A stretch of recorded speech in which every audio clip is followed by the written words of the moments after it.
अब आगे हम बात करते हैं एडियाबेटिक प्रोसेस की। टॉपिक या आउटलाइन वही रहेगा जो आइसोथर्मल के लिए था। जैसे कि हम लोग हर डिस्कशन में कहते हैं कि ये वाला टॉपिक हम लोग क्यों पढ़ रहे हैं। तो जब एडियाबेटिक पे हम लोग डिस्कस कर रहे थे, एडियाबेटिक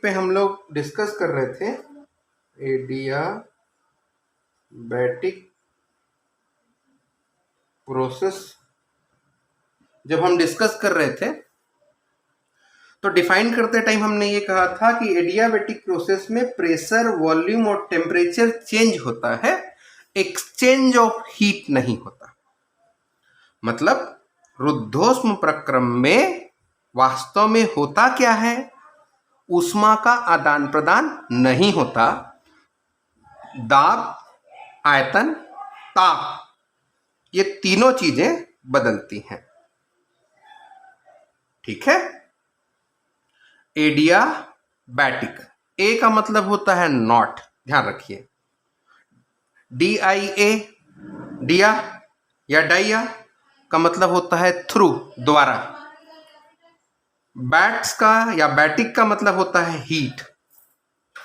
ठीक है। इसका मतलब ग्रीक वर्ड में एडियाबेटिक कहने का मतलब है, ग्रीक वर्ड में एडियाबेटिक कहने का क्या मतलब होगा, हीट नॉट पासिंग थ्रू। क्या बोला, समझ में? ग्रीक वर्ड में एडियाबेटिक को हम लोग हीट नॉट पासिंग थ्रू कहते हैं। कैसे? ए का मतलब है नॉट, DIA थ्रू, BATES रहेगा तो हीट होता है। तो ग्रीक वर्ड में इसका मतलब हुआ हीट नॉट पासिंग थ्रू, या इस प्रोसेस में हीट का एक्सचेंज सिस्टम यानी कि निकाय और सराउंडिंग यानी कि प्रतिवेश के बीच नहीं होगा, लेकिन दाब, आयतन, ताप में परिवर्तन होगा। अब आप मेरे से पूछेंगे कि कौन सा ऐसा कंडीशन है जिसमें एडियाबेटिक प्रोसेस हो सकता है। कंडीशन की बात, इसके लिए ये आदर्श गैस आपने भर दिया सिलेंडर के अंदर, ये पिस्टन है फ्रिक्शनलेस, ये इजिली मूव कर सकता है। अब अगर आपका गैस अपने आप को एक्सपेंड करेगा तो ये सिस्टम पे कार्य करता है। ठीक है। और इसको अगर कंप्रेस करेंगे तो आपको सिस्टम पे कार्य करना पड़ेगा। तो जैसे मैं ये कहूं कि आपका गैस सिस्टम को या अपने आप को एक्सपेंड करना चाह रहा है, तो पिस्टन को क्या करेगा, लिफ्ट करेगा, कार्य करेगा। वो कार्य करने से क्या होगा, उसकी एनर्जी लॉस होगी। भाई मैं जैसे खा लिया हूं या बहुत ज्यादा अगर मैं काम करूंगा तो मैं थक जाऊंगा, ठंडा पड़ जाऊंगा। तो यहां क्या हो जाएगा, यहां क्या हो जा रहा है, इसका टेम्परेचर चेंज हो जा रहा है। दूसरा इंपॉर्टेंट चीज, अगर आप इस पे काम करेंगे तो अमाउंट ऑफ हीट जनरेट हो जा रहा है। ध्यान ये रखिए, ये प्रोसेस इतना फास्ट करवाना है आपको कि इतना टाइम नहीं मिलना चाहिए आपके सिस्टम को कि जो जनरेटेड हीट है, अगर आप इसको संपीड़न करेंगे तो जो ऊष्मा उत्पन्न होगी वो प्रतिवेश पे यानी कि सराउंडिंग पे ना जा सके। और जब ये एक्सपेंड करेगा तो जो कूलिंग होगा, मतलब ऊष्मा का लॉस जो हो रहा है, उससे ये प्रतिवेश से ना ले सके। दूसरा इंपॉर्टेंट चीज ये भी है कि ये जो कंटेनर के जो वॉल होंगे वो इंसुलेटर होने चाहिए। एडियाबेटिक प्रोसेस करवाने के लिए क्या जरूरी है, पहला इंपॉर्टेंट चीज क्या जरूरी है, तो आप लोग कहेंगे कंटेनर के जो वॉल होंगे या बाउंड्री जो होगी, कहाँ का, सिस्टम और सराउंडिंग के बीच की बाउंड्री इंसुलेटर होनी चाहिए। दूसरा, ये जो एक्सपेंशन या कंप्रेशन का प्रोसेस वेरी फास्ट होना चाहिए, बहुत तेज होना चाहिए। मतलब संपीड़न और प्रसार की जो प्रक्रिया होगी एडियाबेटिक प्रोसेस में, वो बहुत तीव्र होनी चाहिए। वहां धीरे धीरे बोले थे ताकि टाइम मिले, यहां जल्दी बोल रहे हैं ताकि टाइम ना मिले। क्लियर हो गई बात? कंडीशन क्या है इसके, कंडीशंस क्या क्या लिखेंगे आप एडियाबेटिक प्रोसेस का? अगर हम लोग इसके कंडीशंस की बात करें तो पहला कंडीशन क्या बोलेंगे आप, कि सिस्टम और सराउंडिंग के बीच की जो बाउंड्री है या रुद्धोष्म प्रक्रम में बाउंड्री या बर्तन की दीवार पूर्णतः कुचालक होनी चाहिए। संपीडन और विरलन या संपीडन और प्रसार की प्रक्रिया अत्यधिक तीव्र होनी चाहिए ताकि ऊष्मा का आदान प्रदान संभव ना हो। ठीक, ये हो गई बात कंडीशन की, क्या कंडीशन हो सकते हैं। दूसरा इंपॉर्टेंट बात आपने क्या किया रहा होगा, इसके बाद क्या बात करना चाहिए हम लोग को, तो हम लोग एक काम करें, क्या पीवी डायग्राम देखें। चलिए पीवी डायग्राम देखते हैं। अगर आप इसमें पीवी डायग्राम देखेंगे, चलिए कि पीवी डायग्राम से पहले इक्वेशन ऑफ स्टेट देख लें। चलो पहले इक्वेशन ऑफ स्टेट देखते हैं।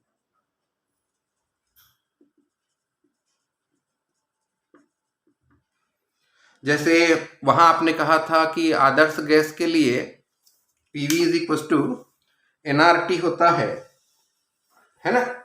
और फिर आपने आइसोथर्मल प्रोसेस के लिए कहा कि पीवी इक्वल टू कांस्टेंट आता है। तो यहां हम लोग अगर बात करते हैं इसके इक्वेशन ऑफ स्टेट की, एडियाबेटिक प्रोसेस की, तो क्या करें, इक्वेशन ऑफ स्टेट्स या इक्वेशन ऑफ स्टेट कह दीजिए। तो आइडियल गैस के लिए तो पता है कि PV is equal to NRT होता है। अब सवाल ये आता है इसके लिए क्या होगा, एडियाबेटिक प्रोसेस के लिए। तो जब मैं क्लास करवा रहा था आपको शायद याद हो, PV to the power gamma equal to constant होता है, मैंने कहा था। कैसे आता है इसको अगर बताना रहेगा तो बताइए, तो आप लोगों ने कहा था बताना है, तो आज इस वीडियो में बता देता हूं। आप लोग ये वीडियो देख लीजिएगा कि ये इक्वेशन एक्चुअल में आया कैसे, कि PV to the power gamma equal to constant आया कहां से। चलिए शुरू करते हैं इक्वेशन ऑफ स्टेट निकालना। ठीक, क्यों निकाल रहे हैं समझ में आया। आदर्श गैस के लिए इक्वेशन ऑफ स्टेट होता है, अवस्था समीकरण PV is equal to NRT होता है। आइसोथर्मल प्रोसेस के लिए, समतापी प्रक्रिया के लिए पीवी बराबर कांस्टेंट होता है। अब आपका प्रश्न है एडियाबेटिक प्रोसेस के लिए अवस्था समीकरण क्या होगा। चलिए बात करते हैं। जैसा कि हम लोग जानते हैं फर्स्ट लॉ ऑफ थर्मोडायनेमिक्स क्या कहता है, dq equals to du plus dw। शायद इसमें आपको, मुझे लगता है, कोई डाउट नहीं है। ठीक ठीक, चलिए अब dq is equal to du plus dw आया। अब 1 मोल ऑफ गैस की बात करते हैं। 1 यहां लिख लो, for 1 mole of gas du का मान कितना होगा, ये हो जाएगा CVDT। ठीक है, du का मान CVDT आ जाएगा। क्लियर हुआ, du का मान CVDT आया। अब dw का मान कितना होता है, dw की वैल्यू कितना लेते हो आप लोग, pdv लेते हो। ये भी क्लियर है, यहां पर कोई डाउट, यहां पे कोई डाउट, मेरे ख्याल से आप लोग को यहां से कोई डाउट नहीं होगा या नहीं हो रहा होगा। क्लियर है, क्लियर है। चलिए आगे चलते हैं। अब इसके बाद दूसरा इंपॉर्टेंट चीज हम लोग इसमें और सॉल्व करें तो इसमें क्या कर सकते हैं, इसमें एक कंडीशन आ जाता है कि चूंकि ये प्रक्रिया एडियाबेटिक है इसलिए dq की वैल्यू 0। तो इस समीकरण 1 में क्या मिलेगा आपको, यहां मिल जा रहा है 0, यहां लिख देता हूं ना, फ्रॉम इक्वेशन 1 वी गेट, समीकरण 1 से 0 बराबर CVDT प्लस PdV। CV तो जानते होंगे आप लोग, है ना, नियत आयतन पर विशिष्ट ऊष्मा है ना, specific heat at constant volume. ठीक है, क्लियर हुआ। अब 1 मोल ऑफ गैस के लिए we know that ideal gas equation for 1 mole of gas क्या आ जाएगा? PV is equal to RT।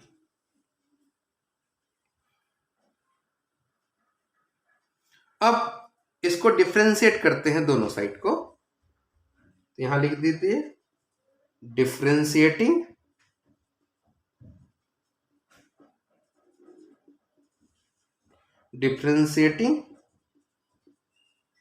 Both sides we get, क्या मिलेगा? मल्टीप्लाई वाला हो करना पड़ेगा, यहां क्या आएगा? PdV plus VdP equal RdT, और R तो कांस्टेंट है इसलिए 0। इसको सिंपल करिए, R को इधर ट्रांसफर कर दीजिए, तो dt की value PdV VdP by R। आराम से देखिए क्या हुआ, dq की वैल्यू, यहां आइडियाबैटिक प्रोसेस है तो dq कितना होता है? 0, उष्मा का आदान प्रदान नहीं हो सकता। ये कितना हुआ? नियत आयतन पर विशिष्ट उष्मा के हिसाब से आंतरिक ऊर्जा CVdT। dw कितना होता है? PdV। क्लियर हुआ? तो इक्वेशन 1 कैसा बन गया आपका? ये बना। ठीक है, अब यहां इसको कर दो आप इक्वेशन नंबर 2। ठीक, और ये रिलेशन आ गया है। अब क्या करते हैं, ये dt की वैल्यू को इक्वेशन 2 पे रख देते हैं, है ना? From equation 2 and 3 we have, क्या बचा आपके पास? dt की वैल्यू रखेंगे तो CV आया, डी तक का मान रख दो PdV VdP बाई R, ठीक, plus PdV equals to 0। Clear है? क्लियर है? यहां तक क्लियर है? अब इसको सिंपल करते हैं, चलिए R को एलसीएम ले लेते हैं। ये जो R है ये एलसीएम हो गया, ये कितना आ गया? CVPdV CVVdP plus RPdV equals to 0। R को ट्रांसफर कर देंगे यहां से यहां, ये 0 हो गया। क्या बचेगा? यहां बच गया, ये देखिए PdV तो ये हो जाएगा CV plus R PdV plus CVVdP equals to 0। अब CV प्लस R, चूंकि आप क्लास 11th में एक रिलेशन पढ़े हैं, यहां भी बताऊंगा मैं, टेंशन मत लीजिए आप। CP माइनस CV की जो वैल्यू है वो R होती है। इसका मतलब अगर इसको इधर ट्रांसफर कर देंगे तो CV प्लस R की जगह क्या लेना पड़ेगा हम लोग को? CP PdV CV VdP equals to 0। ये हो गया आपका इक्वेशन नंबर 4। यहां तक देख लीजिए अच्छे से आप। कोई डाउट हो रहा है? कोई डाउट हो रहा है? नहीं हो रहा। एक काम करें क्या, इसको थोड़ा सा हम लोग अपना डिफरेंशिएशन फ्रेंडली बनाते हैं, मतलब आसानी से डिफरेंशिएट करने के लिए इसमें एक काम करिए, एक काम करते हैं कि इस समीकरण के दोनों साइड को CV, ध्यान दीजिए, और PV से डिवाइड कर दीजिए। ठीक है, तो क्या आएगा देखिए, CP PdV by CV PV plus CV VdP by CV PV equals to 0। 0 में कुछ भी डिवाइड करिए, कोई फर्क नहीं पड़ता। क्या आएगा? यहां देखिए CP बाई CV, P और P कैंसिल, ठीक ठीक। तो कितना आ गया? CP by CV DV by V, ये P और ये P कट गया, और CV CV कटा, V और V कटा, यहां आ गया DP by P equals to 0। ये हो गया आपका equation number 5। CP by CV कोई कांस्टेंट है, इसको हम लोग गामा मान लेते हैं, यहाँ लेट मत करिए, इसको एज्यूम कर लीजिए। Let gamma is equal to CP by CV मान लिया। तो आपका समीकरण 5 कैसा बन गया? Gamma DV by V DP by P equal to 0। ये इक्वेशन नंबर 6। एक बार अच्छे से देख लीजिए इसको। आपका डिमांड कि PV to the power gamma equal to constant कैसे, वो निकाल के दिखाने की कोशिश कर रहा हूं मैं। मतलब रुद्धोष्म प्रक्रम का अवस्था समीकरण क्या होगा, यहां तक आप पहुंच गए हैं। मैं इसको रब कर रहा हूं, चलिए।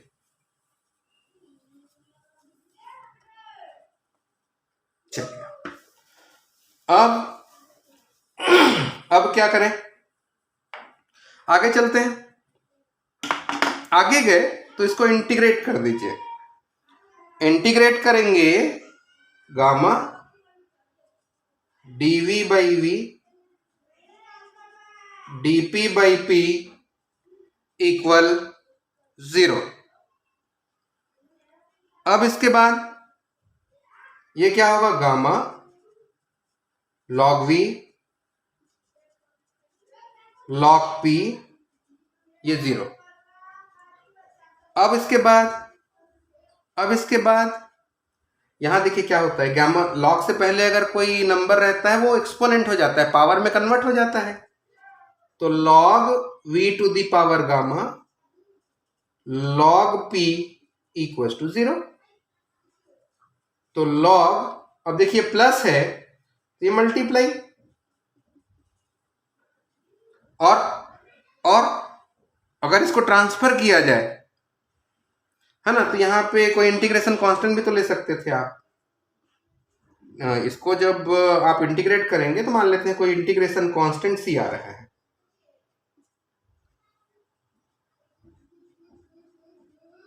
इसके बाद क्या बचा? PV to the power gamma E to the power C। इसका मतलब ये कोई कांस्टेंट है, तो PV to the power gamma equals to constant. ये आपका अवस्था समीकरण है, ठीक है, इतना।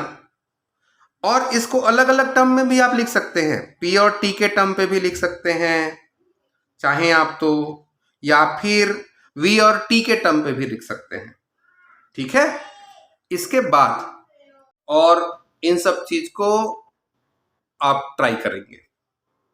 चलिए, यहां तक समझ में आ गया। ये इसका मतलब एडियाबेटिक प्रोसेस में आपका अवस्था समीकरण है, ये P और V के टर्म पे है। आप चाहें तो इसको V और T के टर्म पे लिख सकते हैं, चाहे तो नहीं, लिख के देखिए। और P और T के टर्म पे भी बन सकता है, उसमें भी लिख के देखेंगे आप, ठीक है। अब आता है इसका इंडिकेटर डायग्राम। इसका अगर इंडिकेटर या PV डायग्राम अगर आप निकालते हैं,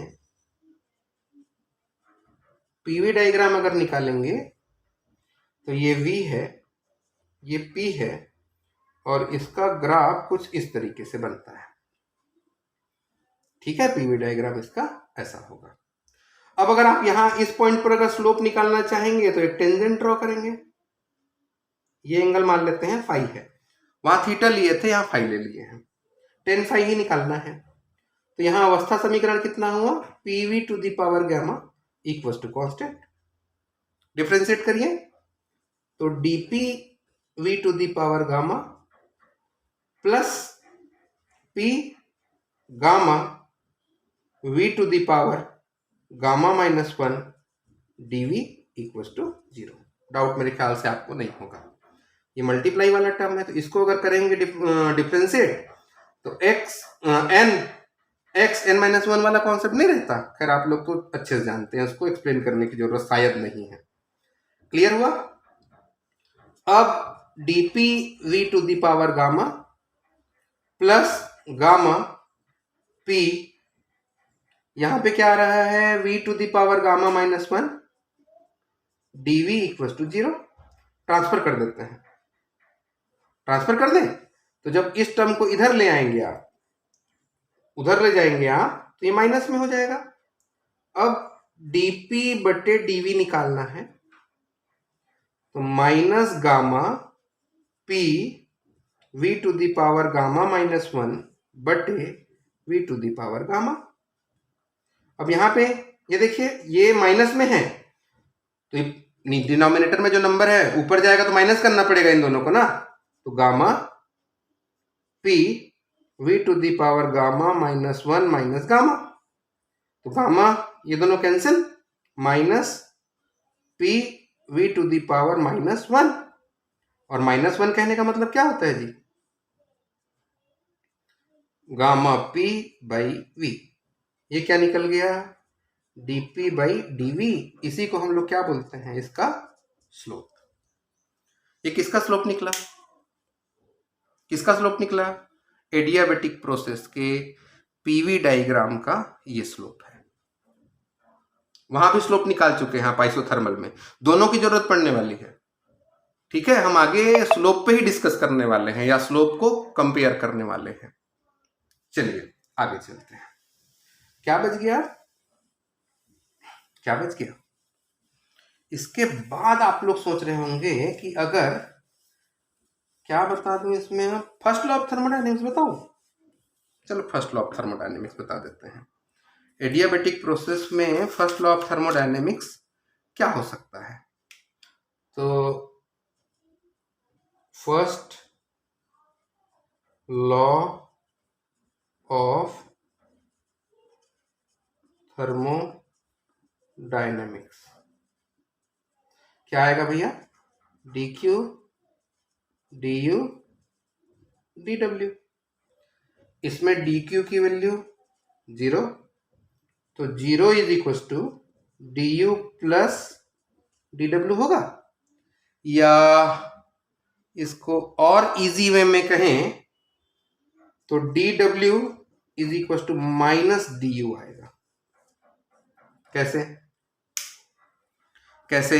अगर एक्सपेंड हो रहा होगा, एक्सपेंशन होगा, तो उस केस में क्या होता है, ये dw पॉजिटिव होगा, एक्सपेंशन होगा यानी निकाय अगर कार्य करेगा तो कार्य क्या होता है, धनात्मक लेना पड़ता है, तो कार्य धनात्मक है। और अगर ये धनात्मक है तो ये क्या निकल जाएगा, ऋणात्मक निकल के आएगा। ठीक है, मतलब इंटरनल एनर्जी कम होगी अगर आपका गैस एक्सपेंड करेगा, मतलब कूलिंग इफेक्ट होगा। इसीलिए वो ट्यूब वगैरह ब्लास्ट होता हो ना, और उसको जाके टच करोगे आप तो ठंडा लगता है। क्यों? क्योंकि निकाय कार्य करता है और कार्य करने से कूलिंग इफेक्ट आएगा। दूसरा, अगर आप निकाय पे कार्य करते हैं तो ये ऋणात्मक हो गया, और ये ऋणात्मक होने का मतलब ये माइनस में होगा तो प्लस नहीं हो जाएगा, यहां माइनस लगाऊंगा तो ये प्लस हो गया, मतलब इंटरनल एनर्जी बढ़ेगी। क्लियर हुआ, क्लियर हुआ? ये दोनों बातें, मतलब हीटिंग इफेक्ट कब होता है, जब आप निकाय पे कार्य करेंगे, और कूलिंग इफेक्ट कब आएगा, जब निकाय कार्य करेगा। Clear, clear? चलिए, ये हो गया फर्स्ट लॉ ऑफ थर्मोडायनेमिक्स। अब हम अपने टारगेट पे पहुंचते हैं, वर्क डन निकालते हैं। चलो भाई, क्या निकालें अब, work done in an adiabatic process. तो ये निकालते हैं अब वर्क डन। वर्क डन के लिए क्या जानते हैं हम, क्या जानते हैं आप? वी नो दैट ये जो dw होता है वो pdv के बराबर होता है। अब यहां एडियाबेटिक प्रोसेस पे आपने एक ऐसा कंटेनर लिया है जिसके वॉल पूरी तरीके से इंसुलेटर होते हैं, इसमें एक पिस्टन लगा रहता है और ये पिस्टन बिना फ्रिक्शन के इजिली मूव कर सकता है। इसमें गैस फिल कर दिया है। इनिशियली इसका प्रेशर P1 है, V1 है, T1 है। बाद में जब इसको ये शिफ्ट कर दिया वर्क डन करके, विस्थापन आया होगा कितने का, dx का, तो कितना हो गया ये, मतलब गैस आपका फैल गया ना, एक्सपेंड हो गया, तो ये P2 हो गया, V2 हो गया, T2 हो गया। चलिए अब वर्क डन कितना हुआ, टोटल वर्क डन अगर निकालें तो आप लोग क्या बोलेंगे, यहां V1 से लेकर के V2 तक PdV, और अभी अभी आपने देखा, क्या देखा, फॉर एन एडियाबैटिक प्रोसेस, क्या होता है इसका state equation, PV to the power gamma equals to K, या P is equals to K by V to the power gamma, या इसको K V to the power minus gamma. Clear है, P की जगह रख दीजिए इसको, तो W ये समीकरण 1 हो गया और ये 2 हो गया। तो फ्रॉम इक्वेशन 1 एंड 2, समीकरण 1 और 2 से क्या मिला, V1 से V2, P की जगह इसको रख दो, K V to the power gamma dV। Clear हुआ, या इसको ऐसा भी लिख सकते हैं क्या, V1 से V2 V to the power minus gamma dV। अब ये क्या आ जाएगा, K V to the power minus gamma plus 1 बटे माइनस गामा प्लस 1 V1 से V2। लिमिट रख दीजिए, K इसमें V2 1 minus gamma minus V1 1 minus gamma. देखो माइनस गामा प्लस 1 था ना, इसको मैंने 1 माइनस गामा लिख दिया है बस। अब आगे चले, आगे गए तो क्या आएगा, अरे डिवाइड में तो इसको निकालना पड़ेगा ना, 1 माइनस गामा को। चलिए भाई अब K को अंदर ले जाते हैं, 1 बाई 1 माइनस गामा दिख रहा होगा,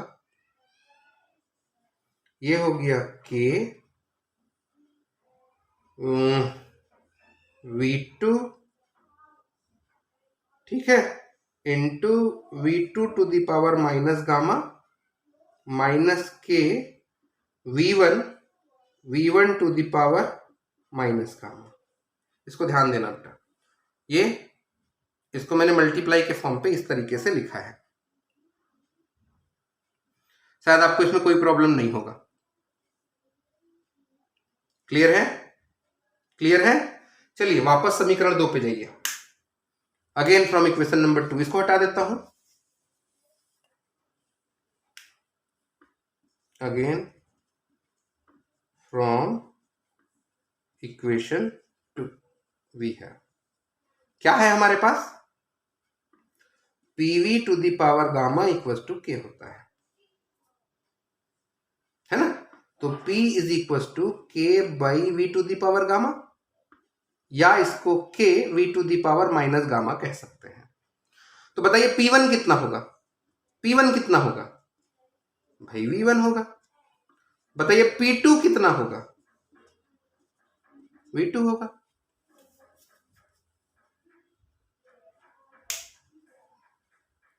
ठीक है, ठीक है, तो यहां कितना आ जाएगा, K, ध्यान दीजिए, K ये दिख रहा है नीचे, देखिए इधर मेरे फिंगर के साइड में, K V2 to the power minus gamma, ये आ जाएगा P2, और K V1 to the power minus gamma, ये आ जाएगा P1।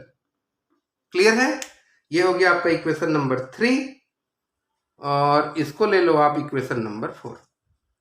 So from equation 3 and 4 क्या मिलेगा आपको? यहां मिला W 1 माइनस गामा, ये मिल गया कितना, इसकी जगह कितना P2 V2 minus P1 V1। Clear हुआ? अब आइडियल गैस इक्वेशन से हम लोग जानते हैं, आइडियल गैस इक्वेशन से हम लोग जानते हैं कि P1 V1 equals to nRT1 होता है और P2 V2 nRT2 होता है, क्योंकि इस प्रोसेस में केवल हीट एक्सचेंज नहीं होता, प्रेशर, वॉल्यूम और टेम्परेचर चेंज होता है। क्लासियस ने इसमें बाद में आर्गू किया है, उस पर डिस्कस करेंगे, अभी रहने दीजिए उसको। अब इसके बाद वापस इस समीकरण नंबर, इसको कर दो आप 4, तो ये 5 और ये हो गया 6। तो 6 से P1 V1 और P2 V2 की वैल्यू यहां सब्सटीट्यूट कर दीजिए इक्वेशन नंबर 5 में, तो क्या मिलेगा? W की वैल्यू कितना मिल जाना है आपको? ये मिल जाएगा 1/1 माइनस गामा। देखिए P2 V2 ये हो जाएगा nRT2 और ये हो जाएगा nRT1। इसको इजी कर दीजिए, तो nR कॉमन निकाल दीजिए, क्या बचेगा? W is equal to nR 1 minus gamma T2 minus T1। Expansion हो रहा था, बढ़ रहा है, तो इसको अगर आप चाहें तो चेंज करके भी लिख सकते हैं। क्या लिख सकते हैं भाई? ऐसा लिख दो इसको, nR गामा माइनस 1 माइनस मतलब माइनस कॉमन ले लिया हूं यहां से, तो ये T1 माइनस T2 हो जाएगा, ये W है। कॉर्नो इंजन जब पढ़ेंगे तो आइसोथर्मल प्रोसेस में जो वर्क डन किया है वो आपको अच्छे से पता होना चाहिए, और एडियाबेटिक प्रोसेस में जो वर्क डन निकला है वो आपको बहुत अच्छे से याद होना चाहिए। ठीक है, ये रिलेशन निकल के आया, या ये है आपका एडियाबेटिक प्रोसेस और आइसोथर्मल प्रोसेस का कंप्लीट इंट्रो। आपसे एक पूरा परिचय हो गया इनका, ये पूरा का पूरा शायद आपको अच्छे समझ में आ गया होगा। ठीक है, इसको अच्छे से रिवाइज करिए, क्योंकि इसी के बेस में आपका पूरा यूनिट खत्म हो जाएगा। ठीक, thank you very much, thank you.